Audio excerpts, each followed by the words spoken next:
الحمد لله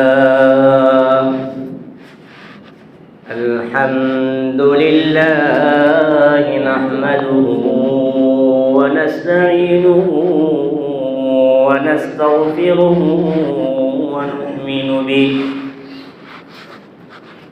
ونؤمن به ونتوكل عليه ونعوذ بالله من شرور أنفسنا ومن سيئات أعمالنا من يهده الله فلا مضل له ومن يضلله فلا هادي له ونشهد أن لا إله إلا الله وحده لا شريك له ونشهد أن سيدنا ونبينا ومولانا محمدا عبده ورسوله صلى الله عليه وعلى آله وأصحابه وأتباعه وأزواجه وذرياته وأهل بيته أجمعين أما بعد فأعوذ بالله من الشيطان الرجيم بسم الله الرحمن الرحيم قال النبي صلى الله عليه وسلم مفتاح الجنة الصلاة أو كما قال عليه الصلاة والسلام. حضرات محترم معزز حاضرین کرام سامعین عظام، قابل صدر احترام معزز برادران اسلام اور میرے عزیز اسلامی ایمانی دینی بھائیوں، اللہ تبارک و تعالی کا بے بہا کرم ہوا، احسان ہوا، فضل ہوا کہ اللہ رب العزت نے ہم تمام کو انتخاب فرما کر چن کر ایک ایسی جگہ بیٹھنے کی توفیق نصیب فرمایا جس جگہ کے بارے میں کہا جاتا ہے اللہ تبارک و تعالی کے نزدیک دنیا میں اگر کوئی پسندیدہ، محبوب اور سب سے بہترین جگہ ہو تو وہ مسجد کی جگہ ہے، اور اللہ تبارک و تعالی کے نزدیک دنیا میں اگر کوئی ناپسندیدہ جگہ، بری جگہ، مبغوض جگہ اگر کوئی ہے تو پھر وہ بازار کی جگہ ہے۔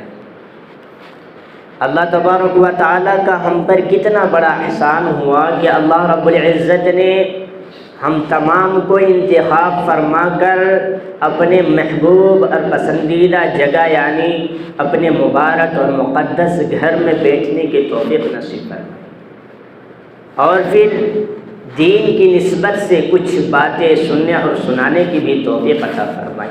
ورنہ میرے محترم کتنے ایسے لوگ ہیں جن کو توفیق نہیں ملی تو آج وہ اس جگہ سے محروم ہو چکا ہے، اور پھر وہ نہ جانے کون کون سے جگہ بھٹک رہے ہیں، چاہے وہ اپنے کام ہی میں مشغول ہوں پھر بھی وہ اس جگہ سے محروم ہو چکے ہیں۔ اللہ تبارک و تعالیٰ کا اس پر جتنا بھی شکر ادا کیا جائے کم ہے۔ میرے محترم بزرگ و دوستو، جیسا کہ آپ کو معلوم ہے کہ ہمارا موضوع سخن کوئی نیا موضوع نہیں ہے، بلکہ ہمارا موضوع سخن وہی ہے جو ایک جمعہ سے نہیں بلکہ 2 یا 3 جمعہ سے چلا آ رہا ہے۔ یعنی ہمارا موضوع سخن نماز کے اصول، ضوابط، شرائط، ارکان سے متعلق ہے، اور اس پر باتیں ہو چکی ہیں۔ نماز سے پہلے یعنی نماز کے باہر جو شرائط ہے اس پر بات ہو چکی ہے، لیکن اس میں سے ایک مسئلہ ہے۔ سب سے پہلے تو میں ان بھائی کا شکر ادا کرتا ہوں، اللہ ان کو جزائے خیر نصیب فرمائے کہ انہوں نے یہ بات میرے ذہن میں ڈالی کہ آپ تھوڑا اس پر اور وضاحت کر دیں اور کچھ مسائل ہمارے سامنے آ جائے تاکہ اس مسئلے کے تحت ہم نماز ادا کر سکیں۔ اور وہ مسئلہ ہے قبلے کی طرف رخ کر کے نماز ادا کرنا۔ ہم نماز پڑھتے ہیں، حضر کے درمیان حضر میں رہتے ہیں، مقیم کے حالت میں رہتے ہیں، تو ہمیں معلوم ہوتا ہے کہ قبلہ کس طرف ہے، ہم نماز ادا کر لیتے ہیں۔ مسجد میں ہے تو مستقل طور پر تو ہمارا قبلہ معلوم ہے، گھر میں ہے تو ہمیں معلوم ہے۔ لیکن اللہ کے بہت سارے ایسے بندے ہیں جن کو یہ ڈر ہوتا ہے، اللہ کا خوف، اللہ کا ڈر، جنت کا شوق، جہنم کا خوف ان کے دلوں میں ہوتا ہے، اور جب یہ خوف، یہ ڈر، یہ شوق، یہ جذبہ ہوتا ہے تو پھر وہ اللہ کے حکم کی نافرمانی نہیں کرتا، بلکہ وہ شخص اللہ کے حکم کی تکمیل کرتا ہے۔ اللہ نے جس کا حکم دیا، جن عبادتوں کا حکم دیا، اللہ کے نبی صلی اللہ علیہ وسلم نے جو طریقہ بتلایا ہے، اس اعتبار سے اس کی پابندی کرتا ہے اور اس کو بجا لاتا ہے۔ وہی شخص اگر سفر میں جاتا ہے، سفر میں نکلتا ہے، تو پھر اس وقت وہی ڈر، وہی شوق، وہی خوف اس کے اندر ہوتا ہے، اور اس چیز کو لے کر وہ سفر کے دوران بھی نماز کو نہیں چھوڑتا۔ حضر میں رہتا ہے، مقیم کی حالت میں رہتا ہے، اس وقت تک بھی نماز کو نہیں چھوڑتا۔ جب سفر میں جاتا ہے تو اس وقت بھی نماز کو نہیں چھوڑتا۔ کیوں؟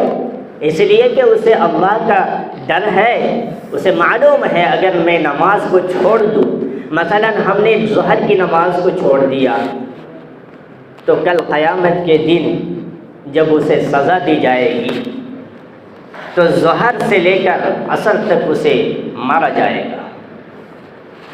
اگر کسی نے عصر کی نماز چھوڑ دی تو عصر سے لے کر اسے مغرب تک مارا جائے گا۔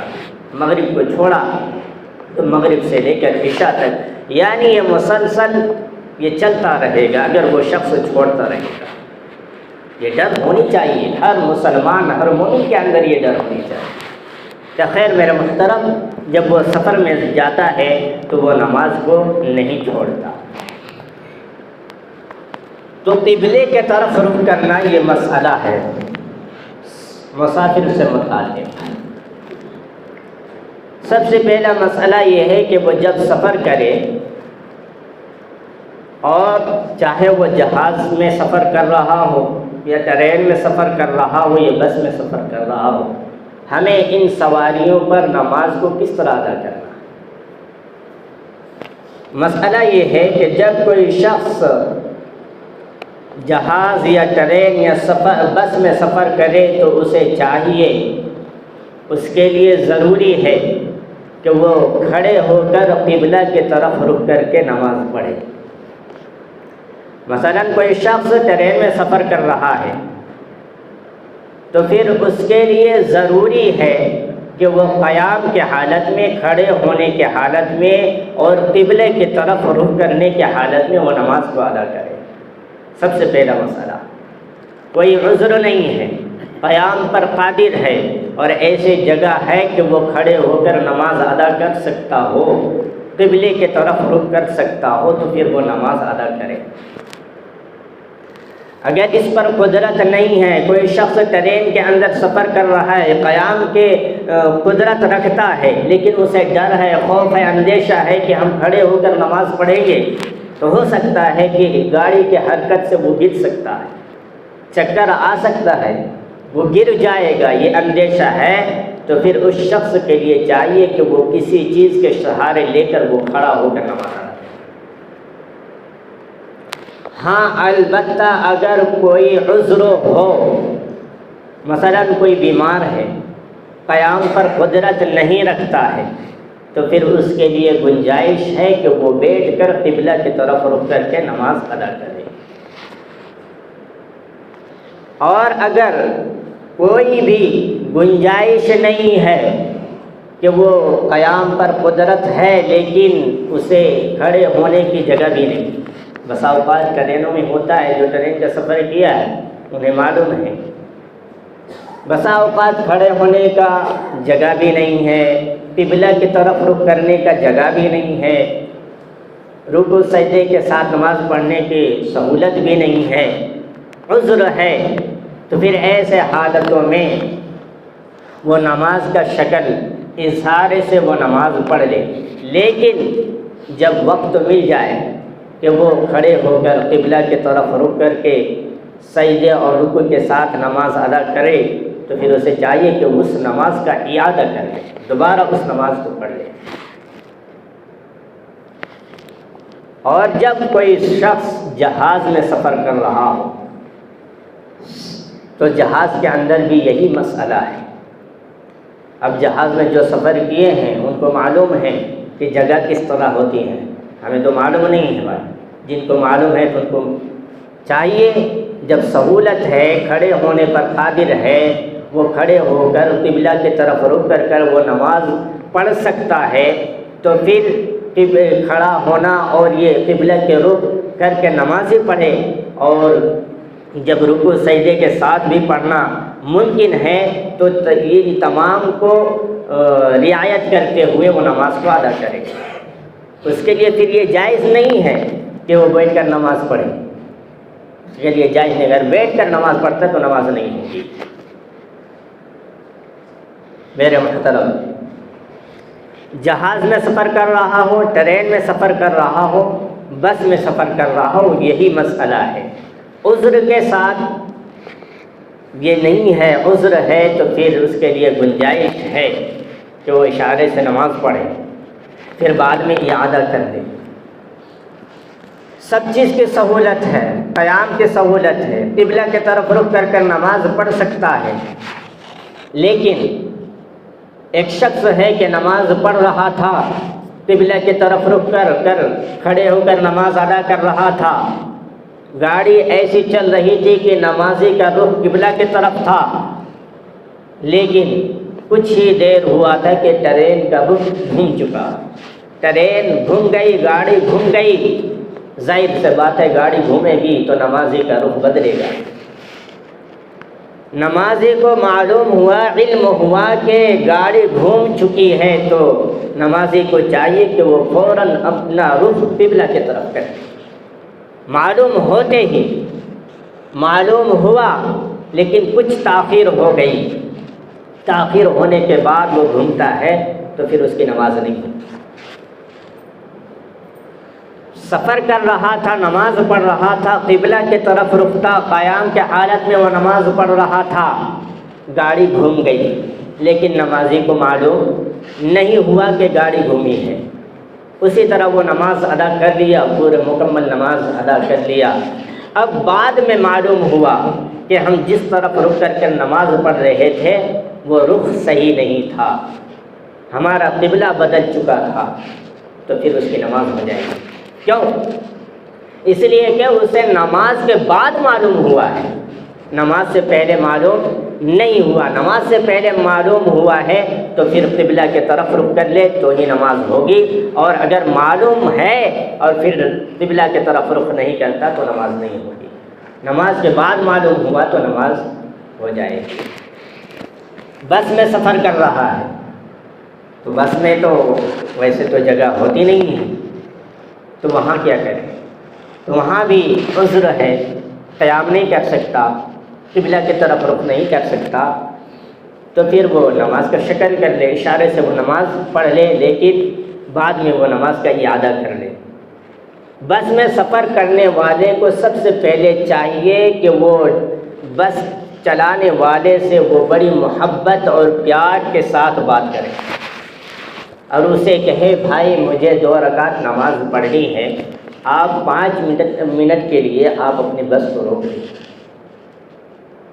چاہے وہ مسلمان ہو، چاہے وہ غیر مسلم ہو چلانے والا، اسے نمازی کو چاہیے کہ بڑی محبت اور پیار کے ساتھ اسے سمجھائے۔ جب اپنی حاجت ہوتی ہے، ضرورت ہوتی ہے، تو بڑی محبت اور پیار کے ساتھ ڈرائیور سے بات کی جاتی ہے، بھائی یہ کام ہے تھوڑا سا گاڑی ہو۔ لیکن جب نماز کی باری آتی ہے، چلنے دو بعد میں نماز پڑھ لیں گے، ایسا ہوتا ہے۔ بلکہ تو نماز کے وقت جب نماز پڑھنی ہے اس وقت تو بڑی محبت اور پیار سے بات کرے۔ اپنی کام اگر تاخیر ہو جائے، آگے پیچھے ہو جائے تو کام چل جائے۔ تو میرے محترم، بس والے کو سمجھائے، اس پر بھی گنجائش نہیں ہے، وہ سمجھنے والا نہیں ہے۔ پہلی بات، چاہے وہ غیر مسلم ہو چاہے وہ مسلمان ہو، کسی شخص کو عبادت سے نہیں روکتا۔ جو سمجھدار ہوتا ہے نہ سمجھ کی بات نہیں کرتا تو وہ روک دے گا، اور اس کی بھی گنجائش نہیں ہے تو پھر عذر بھائی، اشارے سے وہ نماز پڑھ لے۔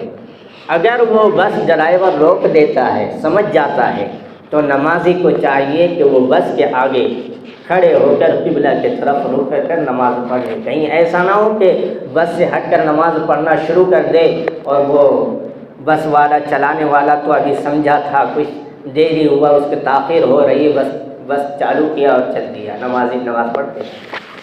اس کو چاہیے کہ نماز بس کے آگے وہ پڑھے تاکہ وہ بس کھڑی رہے۔ اس کا اہتمام کرے، ان چیزوں کو اپنے سامنے رکھے۔ اور سفر سے متعلق بہت مسئلے ہیں جو وقت کی قلت کی وجہ سے بتا نہیں سکتا، جن کو ضرورت ہے وہ کسی جاننے والے سے پوچھ لے، سمجھ لے اور قدم اٹھائے۔ ایک مسئلہ میں بتاتا چلوں سفر سے متعلق۔ ایک شخص ہے کہ مقیم ہے، اب مقیم کے حالت میں وہ نماز کو اتمام کرے گا، مکمل پڑھے گا، سب کو معلوم ہے۔ اور یہ بھی معلوم ہے کوئی شخص سفر کر رہا ہے تو سفر کے درمیان اتمام نہیں بلکہ وہ قصر کرے گا، 4 رکعت والی نماز کو 2 رکعت نماز پڑھے گا، یہ سب کو معلوم ہے۔ ایک شخص مقیم کے حالت میں تھا، اس نے ظہر کی نماز وقت پایا، ظہر کا وقت پایا، لیکن اس نے نماز نہیں پڑھی، اسے قضا کرنا ہوگا، قضا کر رہا تھا۔ اب وہی شخص سفر کر رہا ہے، اب سفر کرنے کے دوران نماز کا وقت آیا، مثلاً عصر کا وقت آیا یا ظہر کا وقت آیا، اس نے قصر کے ساتھ نماز ادا کر لی، مغرب کی نماز ادا کر لی، عشاء کی نماز ادا کر لی۔ اب وہ مسافر شخص چاہتا یہ ہے، وقت بہت ہے، عشاء سے لے کر فجر تک بہت وقت ہے، اب اس کا کچھ کام نہیں، سہولت ہے، وقت مل رہا ہے، اب وہ چاہتا ہے کہ میں جو دوسرا کام میں مشغول رہوں، اس سے بہتر ہے کہ جو مقیم کے حالت میں نماز ہماری چھوٹی تھی اس نماز کو پڑھیں۔ تو مسئلہ یہ ہے کہ وہ مسافر اس نماز کو جو مقیم کے حالت میں چھوٹی تھی اس کا قضا کر رہا ہے، تو پھر کیا اس نماز کو اتمام کرے گا یا قصر کرے گا؟ پہلا مسئلہ۔ دوسرا مسئلہ کہ وہ مسافر سفر کے حالت میں نماز کا وقت آیا، نماز کو قصر کے ساتھ پورا پڑھ لیا، لیکن ایک نماز قضا چھوٹ گئی، اب اس کا وہ اس نماز کا قضا کب کر رہا ہے؟ مقیم کے حالت میں، وہ سفر کر رہا تھا، اب مقیم ہو چکا ہے، اب وہ چاہتا ہے کہ مقیم کے حالت میں جو نماز اس نے پائی اس نے نماز ادا کر لی، وقت بچا، اب وہ چاہتا ہے کہ سفر کے دوران جو ہماری نماز چھوٹی تھی، مثلا ظہر کی نماز چھوٹ گئی تھی، اب وہ چاہتا ہے کہ اس نماز کو مقیم کے حالت میں ادا کرے، تو کیا وہ شخص اب اس نماز کو قصر کرے گا یا پھر اتمام کرے گا؟ یہ 2 مسئلہ ہے، اس مسئلے کو سمجھنا ضروری ہے۔ پہلا مسئلہ یہ ہے کہ مقیم کے حالت میں جو نماز چھوٹی تھی سفر کے درمیان اگر وہ پڑھنا چاہتا ہے تو پھر اس نماز کو اتمام کرے گا۔ سفر کے دوران جو نماز پڑھنی ہے، چاہے وہ ظہر کی نماز ہو چاہے عصر کی نماز ہو، اس میں قصر کرے گا۔ مغرب کی نماز ہے تو اس میں قصر نہیں بلکہ 3 ہی رکعت نماز پڑھنا ہے، اس میں 2 رکعت نہیں، لیکن نماز نہیں کرنی تو قصر پڑے گا۔ لیکن جو مقیم کی حالت میں چھوٹی تھی نماز اسے قضا کر رہا ہے تو اسے 4 رکعت نماز پڑھے گا۔ سفر کے درمیان نماز چھوٹ گئی تھی، مقیم ہو چکا ہے، مقیم کی حالت میں وہ نماز پڑھنا چاہتا ہے، وہ نماز جو سفر کے درمیان چھوٹی تھی تو پھر اسے چاہیے کہ اس نماز کو وہ قصر کرے، اتمام نہ کرے، 4 رکعت نماز نہ پڑھے بلکہ وہ قصر کرے۔ یہ مسئلہ بتانا ضروری تھا۔ اللہ تبارک و تعالیٰ اس مسئلے کے تحت ہمیں بھی نماز پڑھنے کی توفیق عطا فرمائے۔ میرے محترم، یہ نماز سے باہر شرائط ارکان تھے، یہ بات ہوئی ہے۔ اب نماز کے اندر 6 فرائض ہے، اسے بھی جاننا ضروری ہے اور وقت بھی نہیں ہے، اس لیے میں مختصر بتاتا چلوں۔ سب سے پہلا ہے تکبیر تحریمہ کہنا، یعنی اللہ اکبر کہنا۔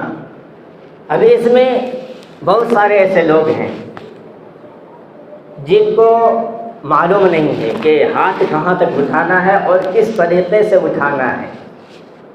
4 ائمہ ہے، 4 ائمے کے مسئلہ بالکل درست ہے، ہم جھگڑتے ہیں مسئلہ میں تو وہ افضل اور غیر افضل ہے، اس میں بات نہیں کرنا، اس میں اختلاف ہی ہے، اس میں ہمیں بات نہیں کرنا۔ بات یہ ہے کہ ہمیں ہاتھ اٹھانا ہے تکبیر کہتے ہوئے، اللہ اکبر کہتے ہوئے، تو کیا ہاتھ اٹھانا ہے تو کیا آسمان کو روکنا ہے؟ بہت سارے ایسے لوگ ہیں، کوئی ہاتھ اٹھا رہے تو آسمان کو روک رہے ہیں، کوئی ہاتھ اٹھا رہے ہیں تو کان کے سوراخ میں انگلی ڈال رہے ہیں، کوئی ہاتھ اٹھا رہے ہیں تو کان کے لو کو پکڑ رہے ہیں، کوئی ہاتھ اٹھا رہے تو کان کو بند کر رہے ہیں۔ ایسے لوگ کرتے ہیں۔ ہمیں یہ سمجھنا ہے کہ ہاتھ کس طرح رکھنا ہے۔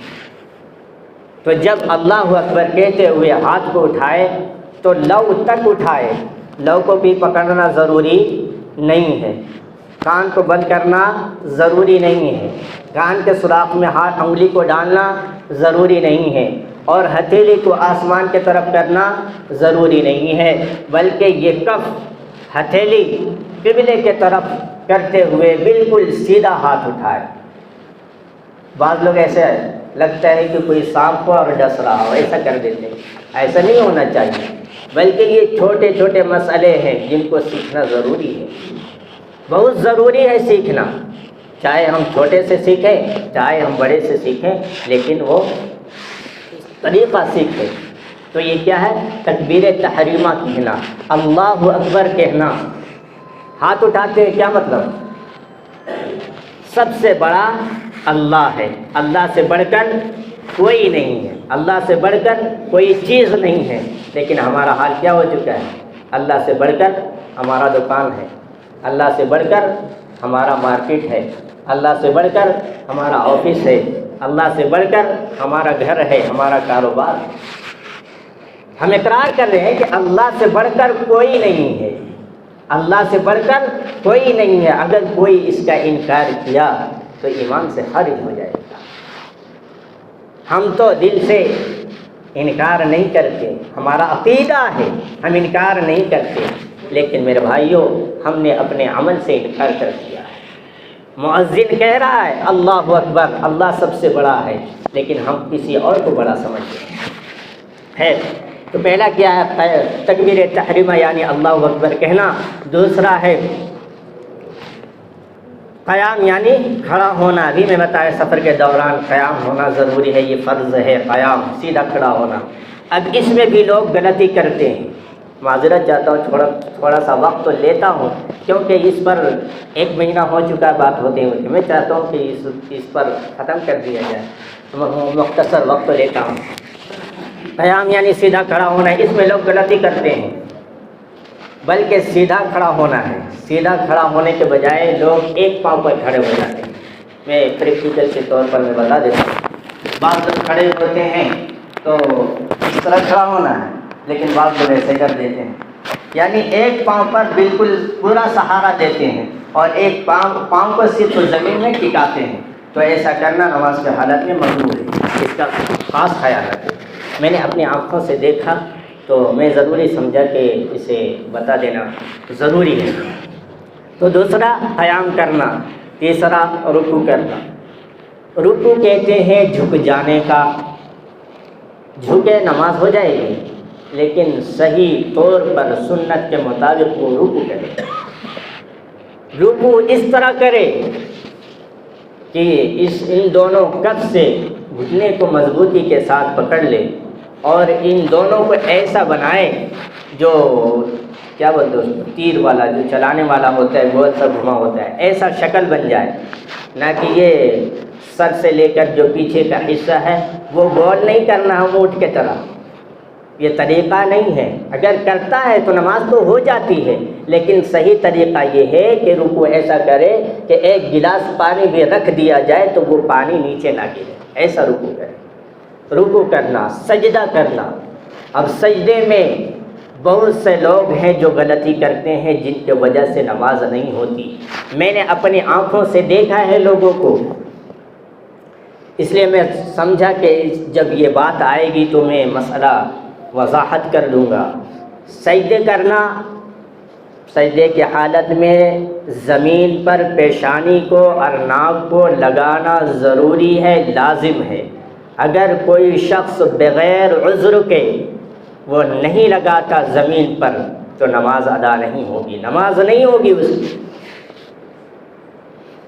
پیشانی میں عذر ہے، اس نے ناک پر اکتفا کر لیا، نماز ہو جائے گی۔ ناک پہ عذر ہے، تھوڑا پھنسی ہوتا ہے، ناک زمین پر نہیں لگا سکتا ہے، صرف پیشانی کو لگا رہا ہے تو نماز ہو جائے گی۔ پہلا مسئلہ یہ ہے کہ دونوں کو زمین پر لگانا ضروری ہے اگر کوئی عذر نہیں ہے۔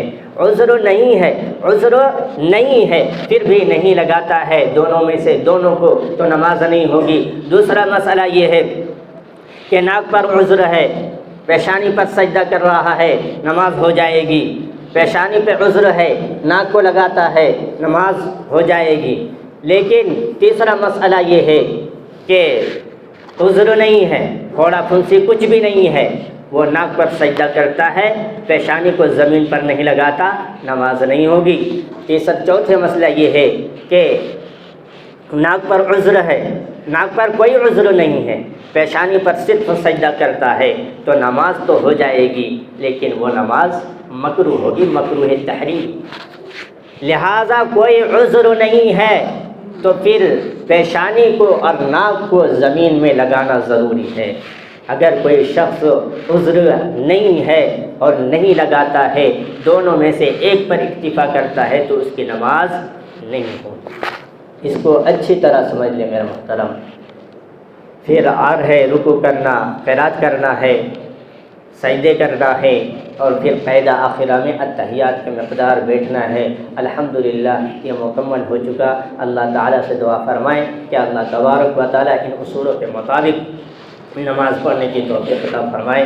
آمین۔ وآخر دعوانا الحمدللہ۔